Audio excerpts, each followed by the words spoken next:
Kamusta sa lahat mga kaibigan? Sa Velor Channel. Ngayon ipapakita ko kung paano maglipat ng Roblox mula sa isang account patungo sa iba. Para dito, pumunta tayo sa website ng Roblox. Pumunta sa Create. Dito i-click ang Create Game Experience. Dito meron akong tab. Ngayon, ito'y naglo-load. Ayun. Gumawa ng game experience, i-publish ito para ma-publish, click sa tatlong tuldok at dito kung saan may private ako, sa inyo may publish. Ayun. Pagkatapos pumasok tayo, buksan sa bagong window, sunod, pumunta dito. Interesado kayo syempre sa developer items.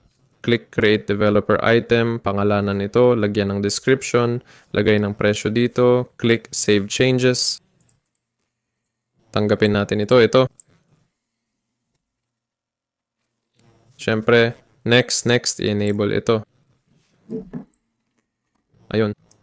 At ngayon, para makalipat tayo, mula sa ibang account, pumasok tayo. Sa account na ito, kailangan nating pumunta dito, tingnan sa Roblox. Ayun. At dito, sa store, mula sa ibang account, syempre, bibili kayo ng item kung wala ito dito, di ba? Mula sa base, pumasok, click add pass.